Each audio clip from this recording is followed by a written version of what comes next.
There was a time when I believed reacting fast meant being strong. If someone disrespected me, I answered immediately. If something felt unfair, I defended myself right away. If emotions rose, I let them speak for me. At the time, it felt like confidence. Looking back, it was just impulse wearing a confident mask. Every reaction gave me a sense of control. For a moment. Then it took something away. A conversation that didn't need to turn into conflict. A relationship that slowly grew distant. A decision made in heat that I had to live with long after the emotion was gone. What I didn't understand then is something I see clearly now. Every time you react emotionally, you hand your power to whatever triggered you. Most of us were never taught this, and we were taught to express ourselves, to let it out, to be real. But no one warned us that uncontrolled expression comes with a cost. I've watched people I care about lose opportunities not because they lacked talent, but because they couldn't pause. A close friend of mine, smart, capable, full of potential, kept finding himself in the same situations again and again. Arguments at work, tension in relationships, always feeling misunderstood. He wasn't a bad person. He just reacted faster than he thought. Every message was answered immediately. Every disagreement became personal. Every emotion demanded action. And slowly, people stopped listening to him. Not because he was wrong, but because he was predictable. On the other hand, I've seen people with far fewer words hold far more authority. And people who don't rush to explain, who don't defend themselves at every challenge, who don't raise their voice when emotions rise. They feel everything, but they don't let feelings drive. And here's the uncomfortable truth most people avoid. Calm is not weakness. Calm is control.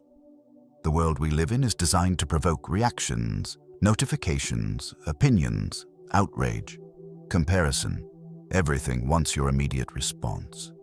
Because the moment you react, you're no longer choosing, you're being led. This audiobook is not about suppressing emotions. It's not about becoming cold or distant or disconnected. It's about something far more powerful. It's about learning to create space between what you feel and what you do. Because in that space, something changes. You stop being pulled. You start deciding. And then slowly, quietly, your presence shifts. People respond to you differently. Conversations feel calmer. Your words carry more weight, even when you say less. I'm not speaking from theory. I'm speaking as someone who still feels deeply, but no longer lets emotion take the steering wheel.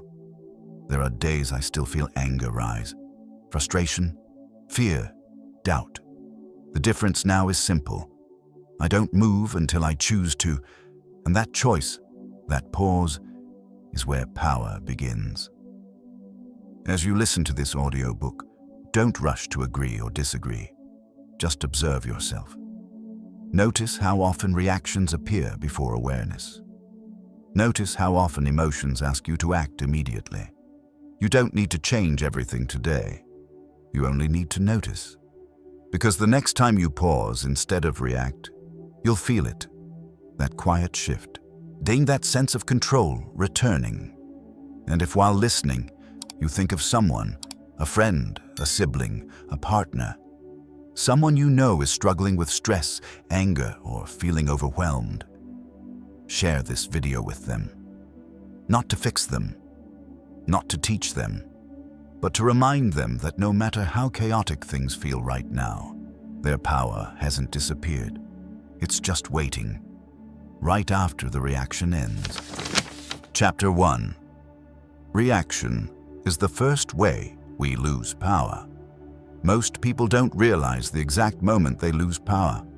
It doesn't happen in dramatic failures or public mistakes. It happens quietly. In a raised voice, a rushed message, a defensive explanation, a sharp reply that felt justified for a second. Reaction feels natural, almost automatic. Something touches a nerve, and before awareness arrives, you move. I used to believe reactions were proof that I cared, that staying silent meant losing, that responding immediately was a form of strength.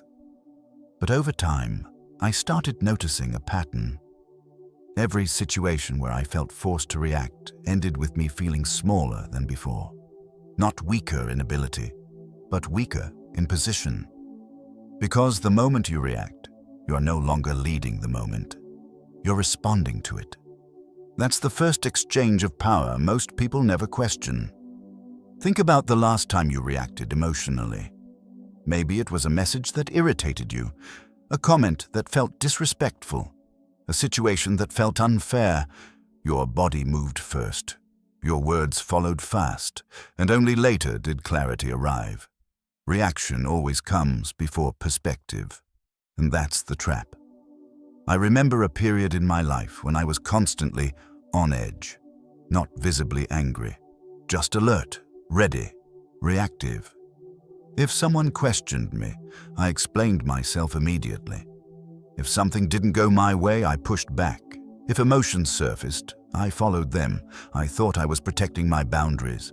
In reality, I was advertising my triggers. And once people sense your triggers, they don't need to overpower you. They just need to touch the right spot. A close friend of mine went through something similar. He's intelligent, hardworking, the kind of person who means well but feels deeply. At work, every piece of feedback felt personal. Every disagreement became a quiet battle. He wasn't aggressive. He was reactive. Emails were answered too quickly. Meetings became emotionally charged. And slowly, without anyone saying it directly, he stopped being taken seriously. Not because his ideas were bad, but because people knew how to pull him off center. That's what reactions do. They make you predictable. And predictability is the opposite of power. Power doesn't announce itself loudly. It doesn't rush. Power waits. It watches the emotional wave rise and chooses not to drown in it. This is where most people misunderstand emotional control. They think it means not feeling. It doesn't. No, you can feel anger and still be powerful. You can feel fear and still lead. You can feel frustration and still remain grounded. The loss of power happens when feelings become commands. When emotion says, "Move now," and you obey without question. Every reaction is a transfer of authority. You give authority to the person who triggered you, to the situation that disturbed you, to the thought that hijacked your attention. And the more often you do it, the more automatic it becomes. I started noticing this in everyday moments. Small ones, a delayed response that made me uneasy, a tone of voice that felt dismissive, a situation where I wanted to explain myself immediately. Each time I asked a quiet question: what happens if I don't react?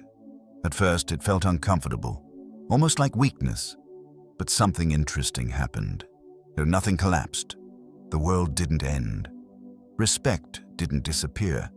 In fact, the opposite. The moment I stopped reacting, the dynamic changed. People slowed down. Conversations softened. My words, when I finally chose to speak, carried more weight, not because I spoke louder, but because I spoke less. Reaction creates noise. Control creates gravity. The strongest presence in a room is often the quietest one, not silent out of fear, silent out of choice. That kind of silence unsettles people who rely on emotional exchanges, because without your reaction, they have nothing to push against, and that's when power returns to you. Most people believe power is something you assert. In reality, power is something you retain. You retain it by not spending it on every emotional impulse, by not defending yourself against every perceived threat, by not explaining yourself to everyone who misunderstands you, by not reacting to everything that wants your attention. This doesn't mean becoming distant or detached. It means becoming deliberate. There is a difference. If you observe people who carry quiet authority, you'll notice something consistent. They pause. They don't rush to respond. They don't match emotional intensity. They don't let the moment dictate their behavior. They feel the same emotions everyone else feels, but they don't act from them. That's the separation. That's the edge. In a world that rewards speed and constant expression, slowness becomes a form of resistance, and resistance is power. Every time you resist the urge to react, you strengthen something inside yourself. Not ego, not pride, control, and control compounds. As you move through this chapter, don't try to eliminate reactions. Just start noticing them. Notice the moment emotion asks you to move. Notice how quickly the body wants to respond. That awareness alone begins to shift the balance. Because the moment you see the reaction forming, you're no longer inside it. You're above it. And that's where power quietly starts to rebuild. In the next chapter, we'll look at why most people never make this shift, and how reaction becomes a default identity rather than a momentary habit. But for now, hold on to this. The first way we lose power is not through failure. It's through unconscious reaction. And the moment you stop reacting automatically, you begin taking yourself back. Chapter 2. Most people don't choose, they react. If you watch people closely, you'll notice something uncomfortable. Very few of them are actually choosing their actions. They feel something, and they move. They hear something, and they respond. They get triggered, and the reaction comes first. The justification comes later. To them, it feels like choice. But it isn't. It's momentum. Reaction is not a decision. It's a reflex. And reflexes don't belong to leaders. They belong to systems that haven't been questioned yet. Most people live inside emotional momentum without realizing it. A bad morning sets the tone for the entire day. One careless comment ruins their mood for hours. A small inconvenience turns into lasting frustration. Not because the events are powerful, but because there is no pause between feeling and acting. I used to live this way. I didn't wake up thinking, today I'll react to everything. I woke up thinking I was just being myself. But that version of myself was predictable. If you knew which buttons to press, you knew exactly how I'd respond. And predictability is comfortable, but it's not powerful. I remember sitting across from someone I respected deeply. He didn't speak much. When he did, it was measured. There was a calm around him that made conversations slow down. At first, I thought he was detached, maybe even uninterested. Later, I realized something else was happening. He was choosing. While everyone else reacted to tone, emotion, and urgency, he waited. He let the moment settle before stepping into it. And when he spoke, the room listened. Not because he demanded attention, but because he never wasted it. Most people confuse reaction with honesty. They say things like, "I'm just being real. I say what I feel. I don't hold things in." What they don't realize is that uncontrolled expression is not honesty. It's leakage. It's emotion spilling out before it's been understood. Choice requires distance. Reaction removes distance. That's the difference. A friend of mine once told me something that stuck. He said, "I don't regret what I feel. I regret what I do while feeling it." That sentence explains more about emotional control than most books ever will. Feelings are not the enemy. They're signals.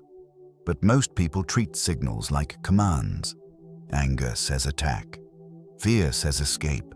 Insecurity says explain yourself. And without awareness, we obey. This is where identity quietly forms. Over time, reactions stop being moments. They become patterns. Patterns become expectations. People begin to expect you to get defensive, get emotional, get loud, shut down, over-explain. And once expectations are set, your freedom shrinks. You're no longer seen as someone who chooses. You're seen as someone who responds. I saw this clearly in someone close to me. Every disagreement followed the same arc. Emotion rose. Words escalated. Silence followed. After a while, no one was surprised anymore. Not even him. That's the most dangerous part. When reaction becomes familiar, it starts to feel like personality. This is just how I am. But it isn't who you are. It's what happens when choice is absent. Choosing is quiet. It doesn't announce itself. It doesn't rush. Choosing happens in the space between impulse and action, and that space is invisible to most people because they never pause long enough to notice it. But that space is everything. Inside it, you decide whether this moment deserves your energy, whether this emotion deserves your voice, whether this reaction serves you or costs you, and most moments fail that test. Here's something no one tells you. The strongest people are not more emotional than others. They are not less emotional either. They are simply less obedient to emotion. They listen, then decide.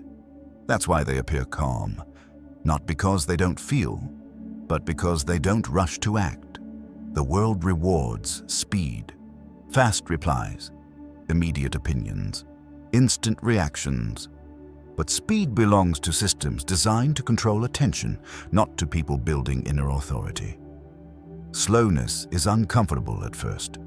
When you don't react and your mind screams that you're losing ground, you aren't. You're reclaiming it. I learned this the hard way. There were moments I wanted to respond immediately, to defend myself, to clarify, to correct. And each time I waited, something unexpected happened. The urgency dissolved. What felt necessary became optional. What felt personal became insignificant. And when I finally spoke, if I still chose to, the words landed differently. Because they came from clarity, not emotion. Most people don't choose, not because they're incapable, but because no one taught them that choice exists after emotion. They believe the feeling is the end of the process. It isn't. It's the beginning. What you do next determines who you become. As you listen, start noticing this in your own life. Not to judge yourself, not to suppress anything. Just notice when emotion rises, when the urge to act appears, when speed replaces thought, that awareness is the doorway. Because the moment you see the pattern, you're no longer trapped inside it. In the next chapter, we'll go deeper into this idea, why emotions themselves are not the problem, and how learning to separate feeling from action changes the entire structure of your inner world. For now, remember this. Power does not come from feeling less. It comes from choosing more, and choice only exists where the reaction ends. Chapter 3. Emotions are natural. Reactions are optional. There is a dangerous misunderstanding that keeps people stuck. They believe emotional control means becoming numb, cold, detached, so they resist the idea entirely.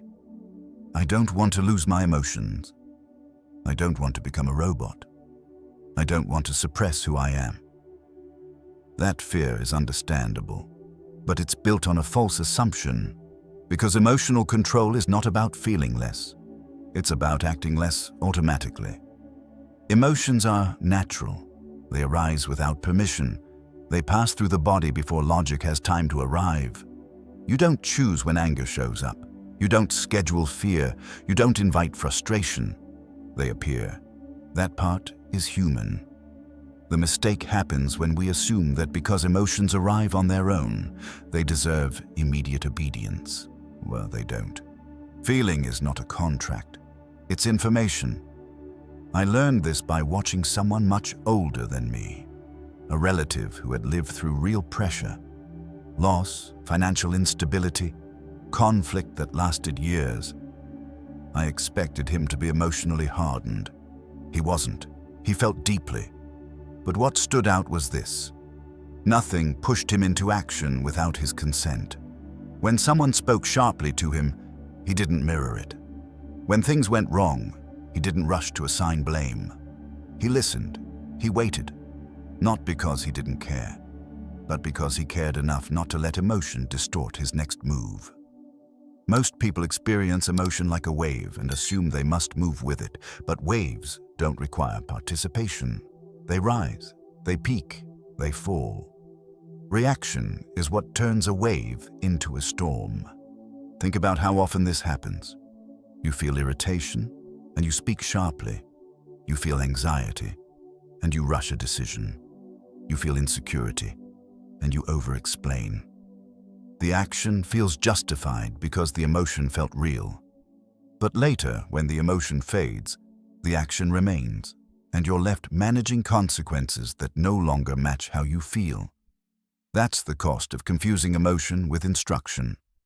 There's a subtle but powerful shift that changes everything. Instead of asking, "How do I stop feeling this?" you ask, "Do I need to act on this?" That single question introduces choice, and choice creates distance. I remember a time when frustration sat heavy in my chest. Nothing dramatic had happened, just a buildup of small pressures.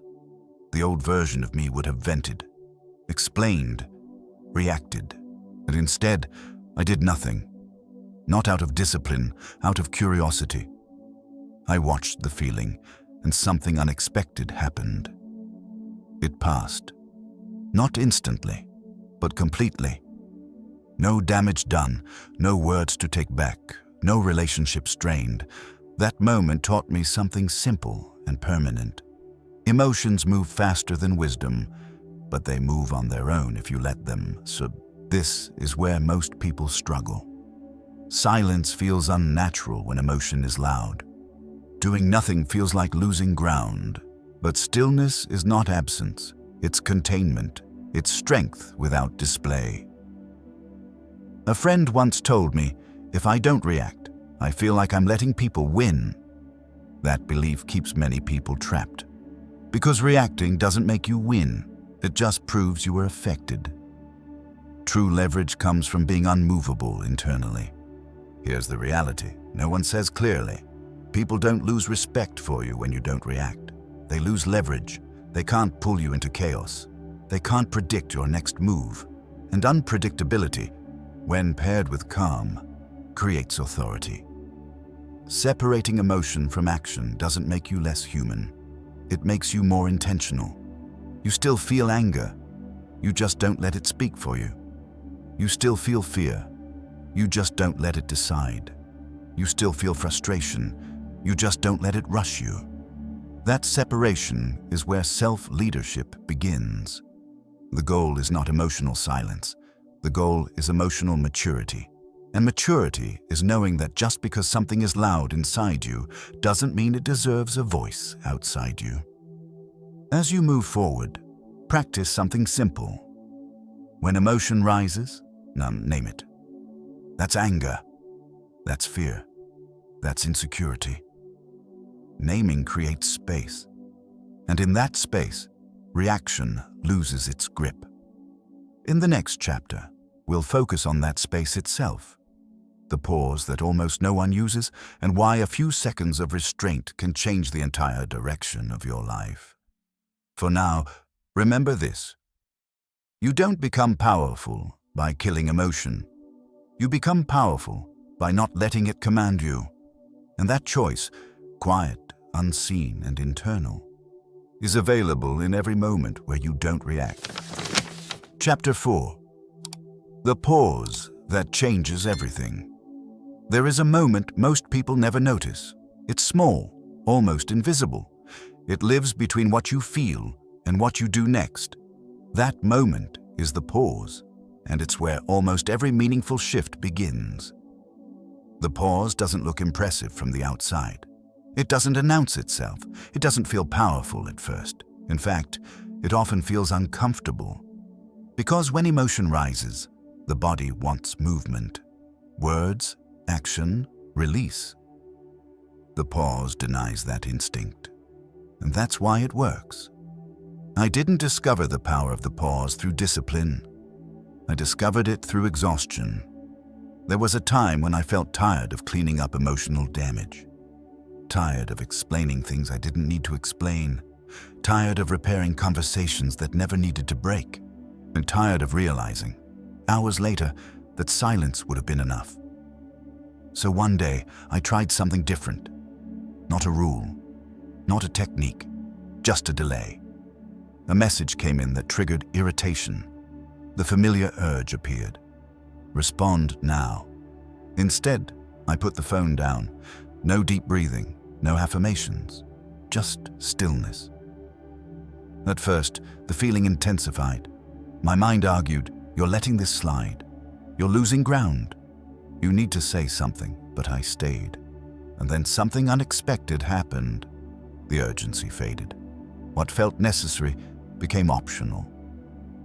By the time I picked the phone back up, the response I wanted to send no longer felt important. That moment changed how I understood control. The pause doesn't remove emotion, it removes compulsion, and compulsion is where power leaks. I saw this again through someone close to me, through a friend who used to escalate every disagreement. Not aggressively, emotionally.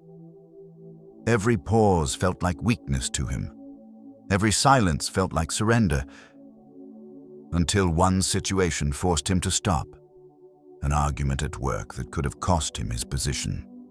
Instead of responding immediately, he waited. Minutes turned into hours, hours into a full day.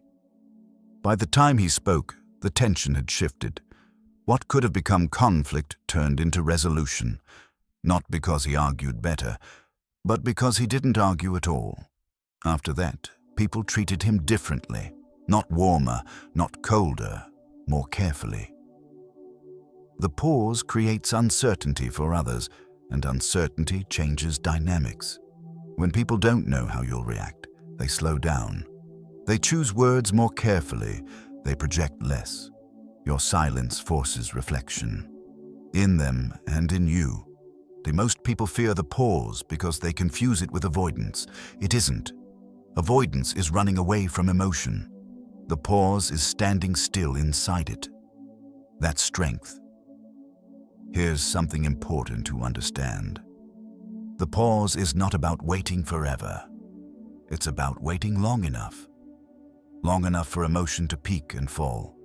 Long enough for perspective to arrive. Long enough for choice to return. Sometimes that's seconds. Sometimes minutes. Sometimes days.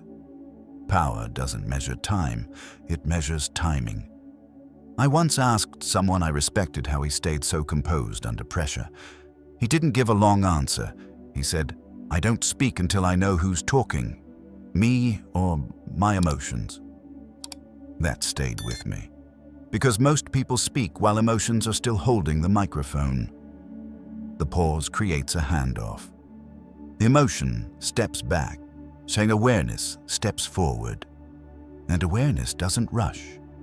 You don't need to pause in every situation, but you need to pause in the ones that matter, the ones charged with ego, fear, anger, insecurity. Those are the moments where reaction costs the most. At first, pausing feels unnatural. You'll feel tension in the body, a sense of unfinished business. That's normal. You're interrupting an old pattern, but over time, the pause becomes familiar, not forced, not dramatic, just there. And with it comes a quiet confidence, not the kind that needs to prove itself, the kind that doesn't need to. As you listen, start experimenting gently.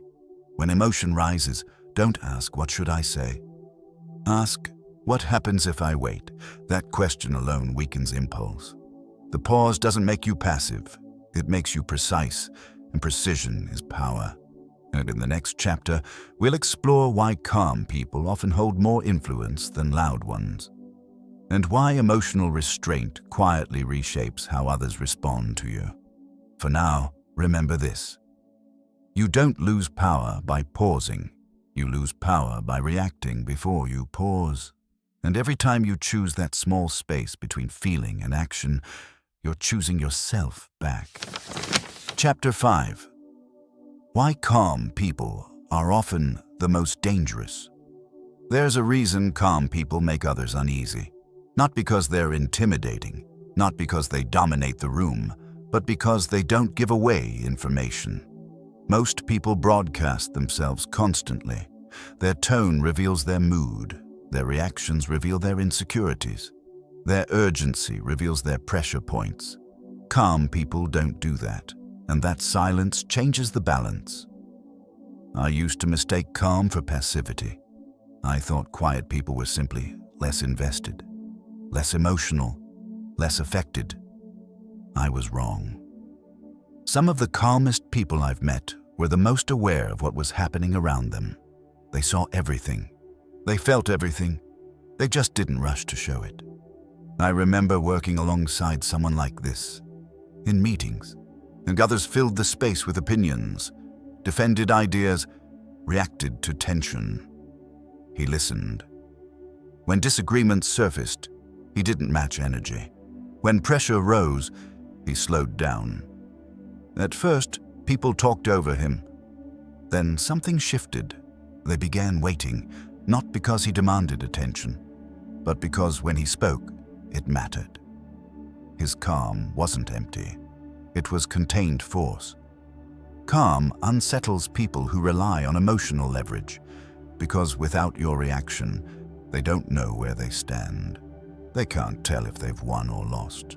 They can't tell if they've affected you. They can't tell what move comes next. That uncertainty creates caution, and caution is respect in disguise. There's a quiet truth most people never hear. People don't fear strength, they fear unreadability. When they can't read you, they can't control the interaction. And calm creates unreadability. I've seen this dynamic play out in everyday life. A friend of mine used to be loud when frustrated. Not aggressive, just expressive. People dismissed him as emotional. Over time, he learned to pause, to respond instead of react. Nothing else changed. Same intelligence, same opinions, same values. But suddenly, conversations shifted.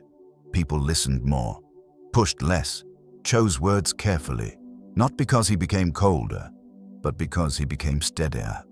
Calm doesn't mean you don't care. It means you don't leak care into every moment. You choose where your energy goes. That choice alone changes how others experience you. There's a reason leaders are trained to remain composed under pressure. Not because emotions are dangerous, but because visible reactions invite influence. When people can see exactly how something affects you, they know how to move you. Calm removes that leverage. I once heard someone describe emotional restraint as playing dead. That couldn't be further from the truth. Calm is not retreat, it's positioning. You're not stepping away from the situation, you're stepping above it. The most dangerous thing about calm is that it gives you time.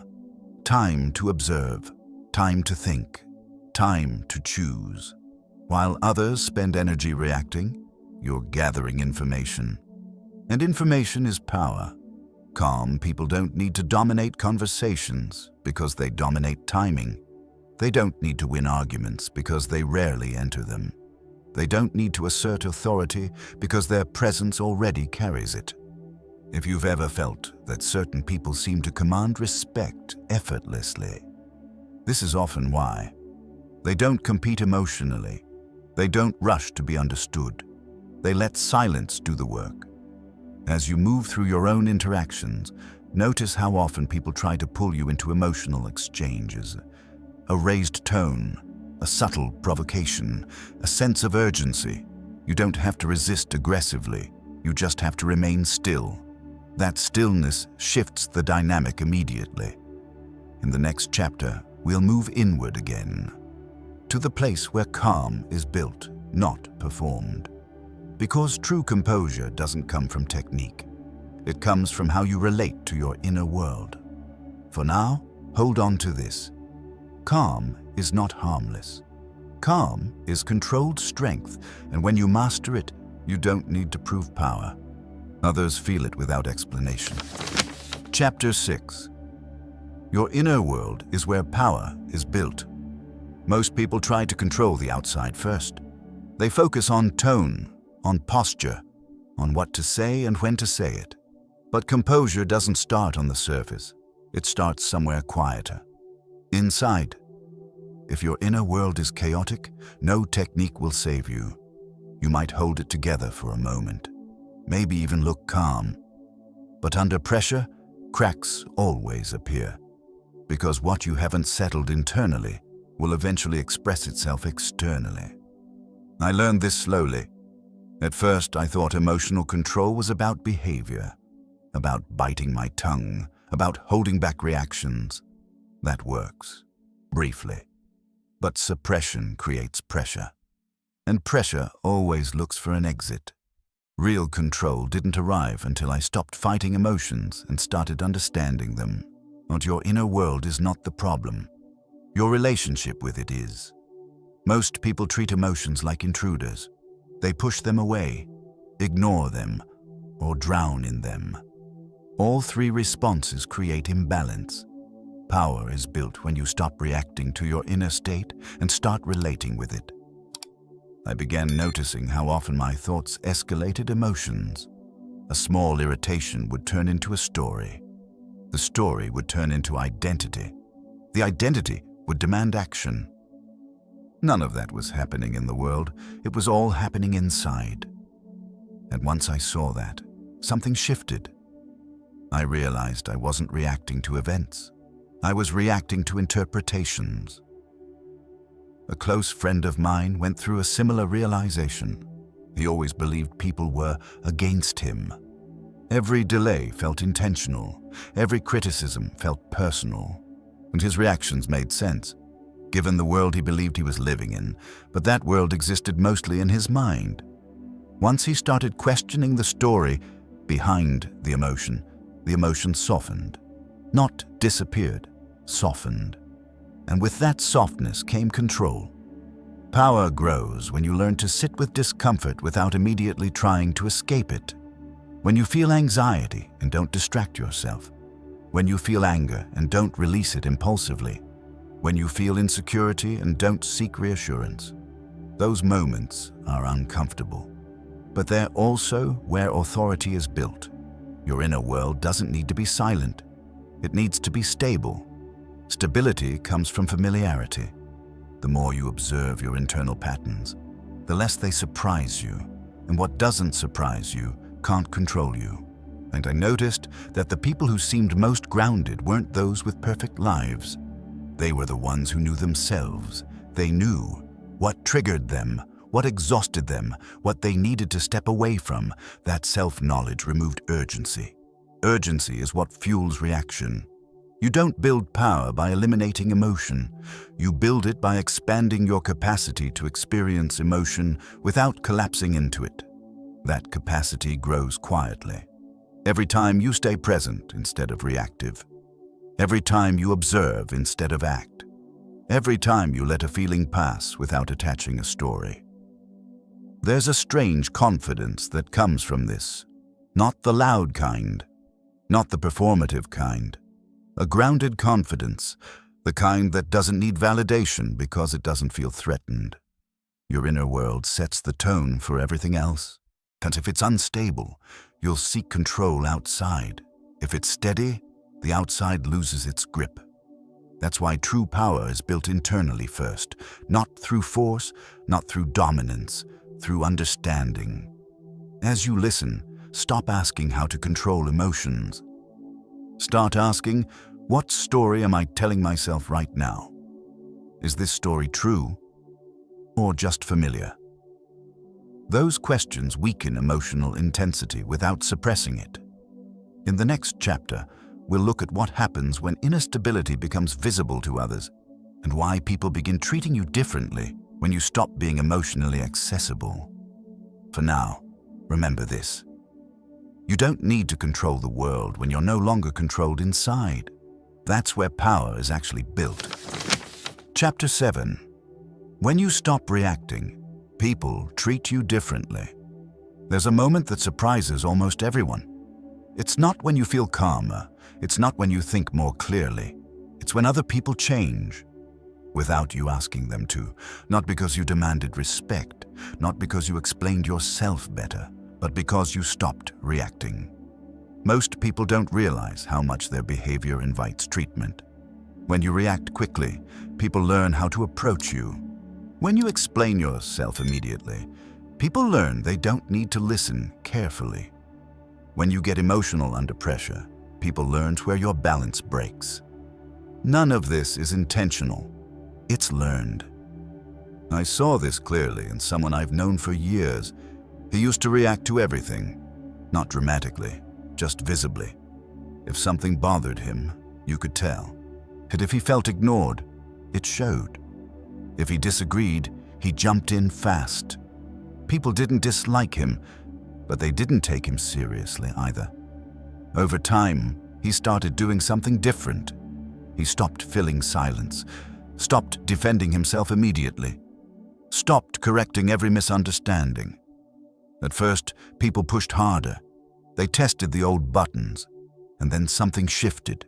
They slowed down. Conversations became more measured. Comments became more careful. People started waiting for his response. Not because he became intimidating, because he became unpredictable.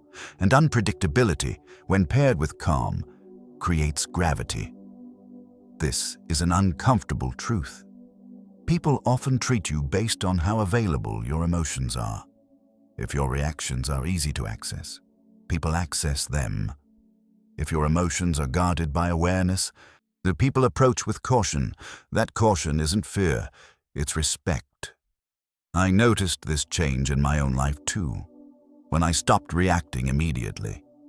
Arguments lost momentum, provocations fell flat, drama searched for another home. It wasn't that I won. It was that I stopped participating. And without participation, most emotional games collapse. Some people will accuse you of changing. You're different now. You're quiet. You don't say much anymore. They're not wrong. What they're noticing is the absence of emotional access, and that absence feels uncomfortable to those who are used to pulling responses from you. Here's something important. Not everyone will like this version of you. People who relied on your reactions will feel the loss first. But people who respect composure will notice the gain. I've seen this dynamic play out in families, friendships, and workplaces. The person who stays calm often becomes the emotional anchor. Others bring chaos. They bring noise. You bring steadiness, and steadiness attracts trust. This isn't about becoming distant. It's about becoming selective. You still respond, you still speak, you still engage. But only when it adds value. Only when it's chosen. There's a quiet authority that comes from not needing to be understood immediately. From letting people sit with their assumptions instead of rushing to correct them. From allowing silence to do what explanations never could. When you stop reacting, you give others space to reflect. Sometimes they realize they overstepped. Sometimes they soften. Sometimes they reveal more than they intended. All of that information is lost when you rush to respond. You don't gain influence by overpowering people emotionally. You gain it by removing yourself from emotional tug-of-war. That removal changes the entire dynamic. As you move through your interactions, notice how often people wait for your reaction. Notice what happens when it doesn't come. That moment of uncertainty is where balance shifts in your favor. In the final chapter, we'll bring everything together, not as a method, not as a checklist, but as a way of moving through life with quiet control. For now, remember this. When you stop reacting, you don't lose connection. You change the terms of it, and those new terms are built on power, not impulse. Doi jai la pan bo song quang bai tram tucho chapter. Bei viet lien mach gyu nguyen gyong audiobook tram sao hong gyang. Them trying him, vi dun goi that, va jai man kam gyak, people treat you differently, jung nhu ban yu kao. There is another layer to this change that most people don't notice at first. When you stop reacting, you don't just change how others treat you. You change who stays close to you. Some people slowly step back. not because you pushed them away, but because the emotional access they once had is no longer there. They used to connect through intensity, through drama, through shared frustration and constant reaction. When that disappears, there's nothing to hook into, and that silence makes them uncomfortable. I've seen this happen in friendships that lasted years, not because they were deep, but because they were emotionally loud. Every conversation revolved around problems, complaints, strong opinions, immediate reactions.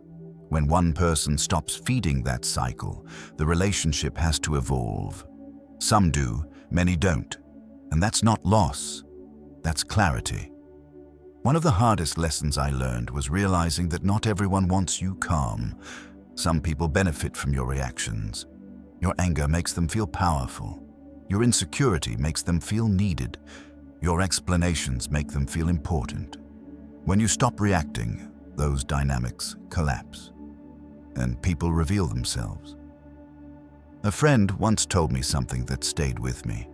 He said, "When I stopped reacting, I realized how many relationships depended on me being emotional." That realization can be uncomfortable, but it's also freeing, because it shows you where connection was real and where it was transactional. There's also a quieter shift that happens internally.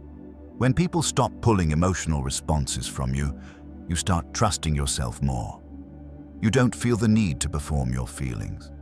You don't feel pressure to prove how much you care. You don't feel obligated to respond just to maintain harmony. That inner trust is subtle, but it changes how you stand in the world. I noticed this in myself during difficult conversations. Moments where silence would have terrified me before. Moments where I would have filled space with words just to ease tension. Now, I could sit inside that tension. Not coldly, not defensively, just present. And in that presence, something powerful happened. People opened up more, not because I asked questions, but because I wasn't rushing to fix or react. When you stop reacting, you become a mirror. People hear themselves more clearly. They notice their own tone. They feel their own urgency echo back. And many don't like what they see. That's not your responsibility. This is where many people make a mistake. They think emotional control is about controlling others' reactions. It isn't. It's about no longer organizing your behavior around how others might feel. That shift alone removes an enormous amount of pressure. There's a kind of exhaustion that comes from constant emotional availability. Always responding, always explaining, always reassuring. When you stop doing that, your energy returns. Not all at once, but steadily. And with that energy comes clarity. That I've seen people become more confident without saying a single confident thing. No affirmations, no declarations, just fewer reactions. And somehow, that was enough. When others sense that your emotional state is no longer easily influenced, they adjust. They don't test boundaries as often. They don't push as hard. They don't assume access. And if they do push, they quickly realize there's nothing to grab onto. This doesn't mean life becomes quiet forever. Challenges still come. People still provoke. Situations still demand decisions. The difference is this. You are no longer reacting from inside the storm. You are watching it. And from that position, every response becomes intentional. As you move forward, pay attention to subtle changes. Who speaks to you differently? Who slows down around you? Who stops trying to provoke reactions? And those shifts are signals. They tell you that power is returning, quietly, without announcement. And if at any point you feel tempted to go back, to react, to explain, to prove, pause. Ask yourself one question. Am I about to respond from clarity or from the need to release emotion? That question alone can save you years. In the final chapter, we'll bring everything together. Not as a system, not as rules, but as a way of moving through life where control feels natural, not forced. For now, remember this. When you stop reacting, you don't just change conversations, you change your position in the world. And that shift, slow, quiet, and deeply personal, is the kind of power that lasts. Chapter 8. This is where your power actually begins. Most people think power arrives after something changes, after life becomes calmer, after people treat them better, after circumstances improve. That belief keeps them waiting. But power doesn't begin after change. It begins before anything outside you shifts. It begins the moment you stop allowing emotional reactions to decide who you are. By now, you may have noticed something subtle, not a dramatic transformation, not a sudden feeling of control, but a quiet awareness. You notice reactions forming sooner. You notice urgency before it takes over. You notice the impulse to speak, explain, defend, or prove. And sometimes, even briefly, you don't follow it. That moment matters more than you think. Because power doesn't announce itself loudly. It grows in those unseen moments where you choose restraint instead of release. There is a myth that strength is visible, that it shows up as confidence, as certainty, as dominance. In reality, most visible strength is compensatory. It appears when something internal is unstable. True power looks different. It looks like patience when provocation would be easier. It looks like silence when explanation would feel safer. It looks like stillness when movement would bring relief. And most people will never understand it, because they're not operating at that level. I once believed power was something you used, something you applied to situations. I was wrong. Power is something you protect. You protect it by not wasting it on reactions that don't serve you. You protect it by not lending it to emotions that pass within minutes. So you protect it by not giving people access to your inner state unless they've earned it. That protection doesn't make you closed. It makes you sovereign. There was a period in my life where nothing external improved. Same responsibilities, same pressures, same challenges.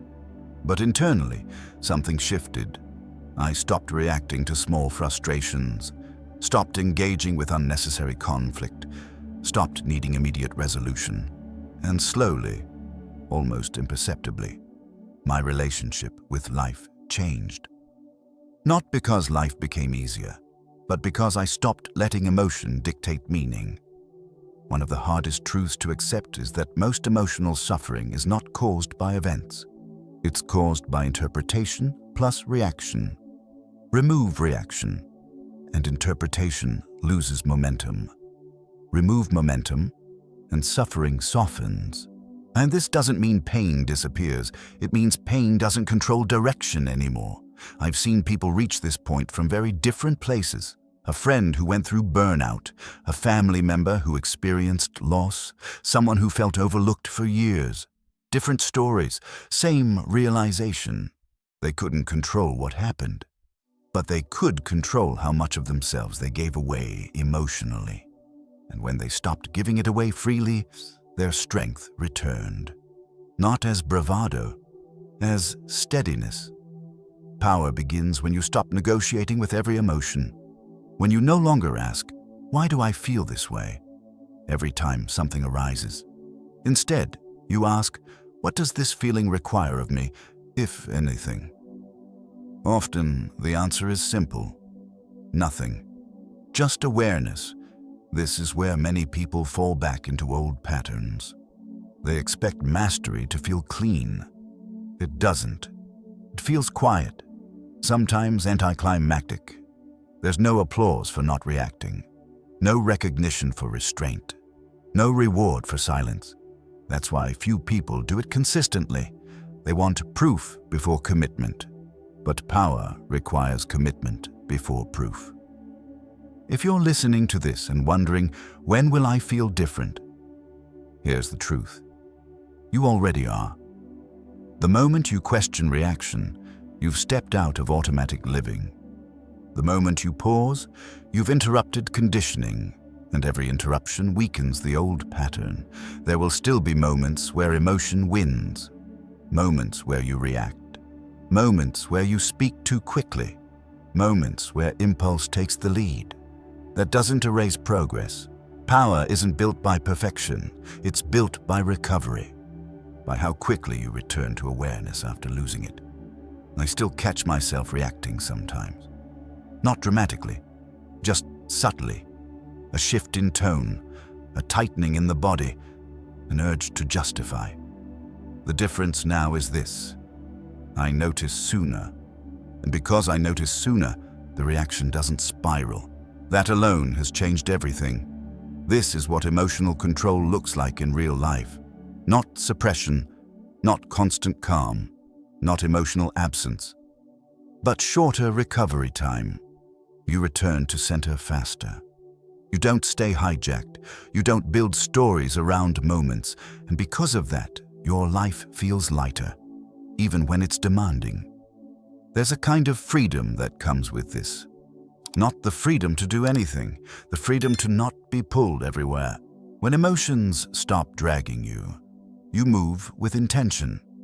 And intention creates alignment. Power begins when you no longer confuse intensity with truth. Just because something feels strong doesn't mean it's important. Just because an emotion is loud doesn't mean it's wise.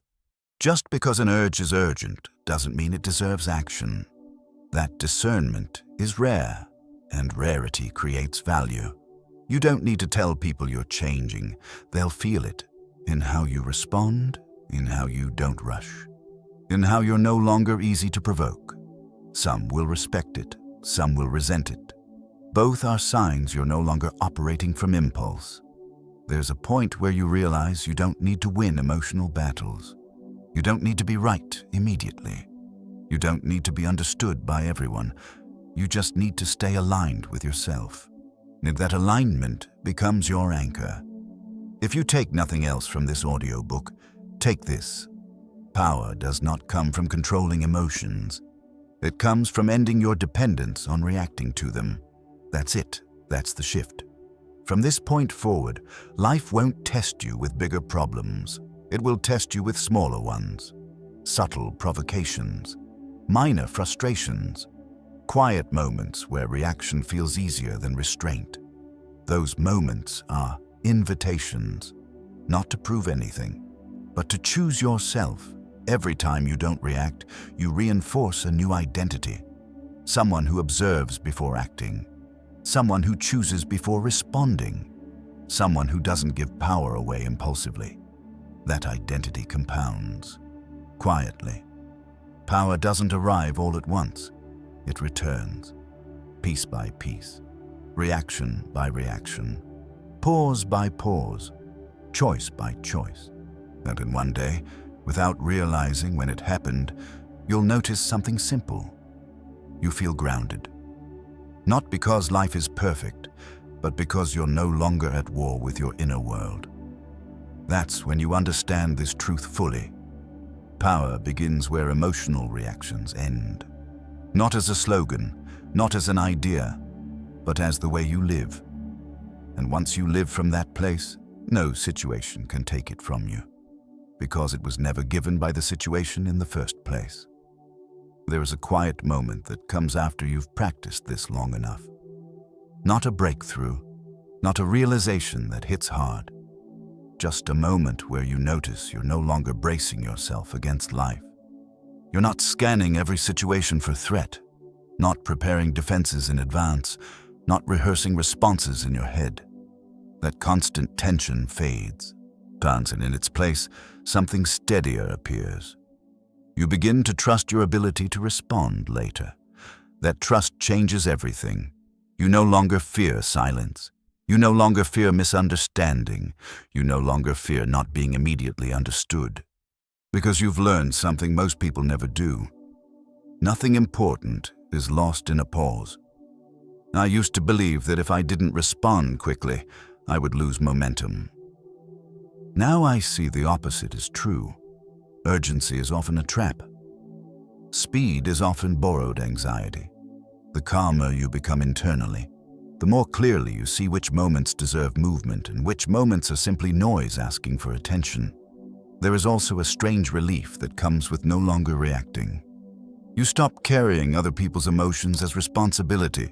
Their frustration is no longer yours to fix. Their impatience is no longer your problem to solve.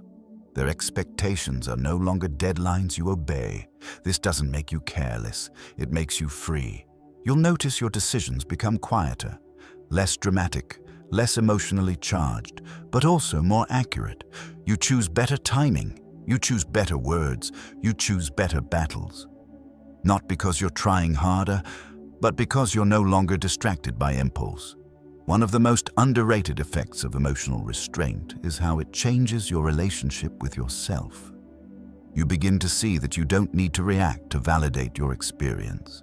You can feel anger without expressing it. You can feel disappointment without projecting it. You can feel fear without surrendering to it. That realization builds self-respect. And self-respect builds confidence that doesn't rely on outcomes. There will be moments when you're tempted to abandon this path. Moments where reacting feels easier. Moments where silence feels too heavy. Moments where you want the relief of release. That's normal. Restraint isn't comfortable at first, but comfort is not the goal. Clarity is. Each time you choose not to react, you're training something deeper than discipline. You're training identity. You're teaching yourself, I don't have to move just because something moves inside me.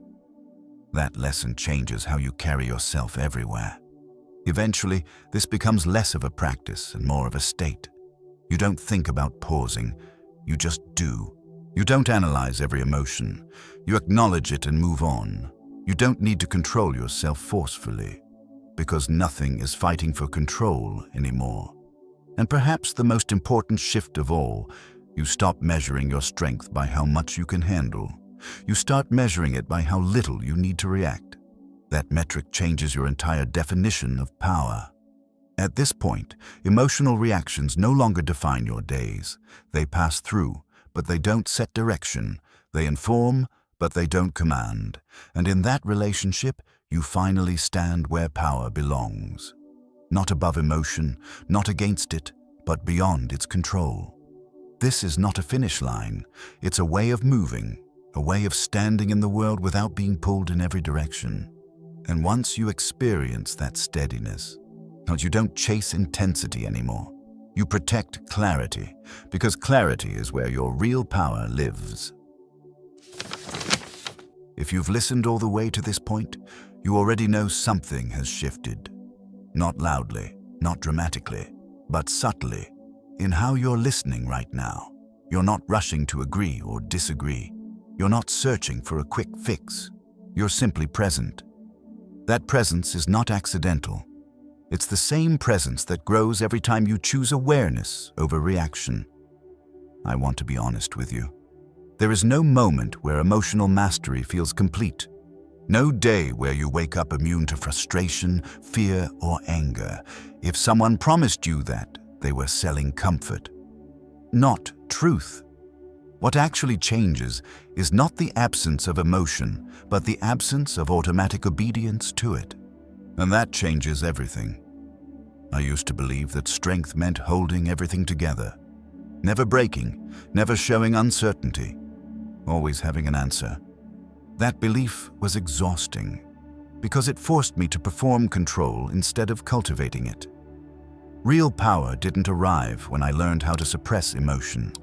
It arrived when I stopped treating emotion like an emergency. Think about how much of your life has been shaped by reactions you didn't choose. Words spoken too quickly. Decisions made under pressure. Silence filled out of discomfort. Not because you were weak, but because no one ever told you that you didn't have to move just because you felt something. That realization alone is liberation. There's a strange peace that comes when you no longer rush to protect your image, when you no longer explain yourself to every misunderstanding, when you no longer defend every boundary verbally, and you realize that calm presence does more work than constant justification ever could. Power, as we've explored, is not loud. It doesn't push. It doesn't chase. It doesn't need to be seen to exist. It waits, and waiting, when done consciously, is not hesitation. It's command. I've seen people change their entire lives without changing their circumstances. Same job, same relationships, same challenges. But internally, they stopped reacting, and suddenly the world felt different. Not kinder, not easier, but less invasive. That's something no one talks about enough. When you stop reacting, life stops intruding as deeply. Problems still arrive, but they don't enter your nervous system the same way. You respond to them instead of becoming them. That separation is sanity. Yet you may have noticed throughout this audiobook that there were no rigid rules, no strict techniques, no promises of instant transformation. That was intentional. Because power that relies on technique disappears when pressure arrives. Power that grows from awareness remains quietly. Even when everything is loud, there will still be moments when emotion catches you off guard. Moments where you react. Moments where you speak too fast. Moments where you feel pulled. That doesn't undo what you've built. It shows you where growth is still happening. Mastery is not never falling. It's falling less often and recovering faster. One of the most freeing realizations you can have is this. You don't need to win emotional exchanges. You don't need to prove strength in every moment. You don't need to be understood by everyone. You only need to stay aligned with yourself. That alignment becomes your reference point. And once you have it, external chaos loses its authority. I want to leave you with something practical. Not a method, but a reminder. The next time you feel the urge to react, don't fight it, don't judge it. Just notice it. Notice the body tightening. Notice the mind speeding up. Notice the story forming. Then pause. Not to be perfect, but to be present. That pause is not empty. It's full of choice. Every time you choose not to react immediately, you reinforce a new identity. Someone who observes. Someone who decides. Someone who does not give power away impulsively. That identity compounds. Quietly, invisibly, but unmistakably. You may find that some people drift away, that some dynamics no longer work, that some conversations feel unnecessary. That's not loss. That's alignment. When you stop reacting, you stop feeding patterns that never served you. What remains is cleaner, simpler, stronger. And perhaps the most important thing, you stop being at war with yourself. You stop criticizing your emotions. Stop fearing your reactions. Stop trying to control every internal movement. Instead, you relate to yourself with awareness and restraint. That relationship is the foundation of all real confidence. If there's one sentence worth remembering from everything you've heard, it's this. Power does not come from controlling emotion. It comes from ending your dependence on reacting to it. Not someday. Not when life improves. Now. In the next pause you choose. And if this audiobook helped you slow down, even slightly, if it helped you notice yourself more clearly, or reminded you that you don't have to be pulled by every feeling, share it. Not as advice, not as correction, but as an offering. Someone you care about might need this reminder right now. Not to change their life overnight, but to take back a small piece of themselves. And sometimes, that's all power needs to begin again. Quietly.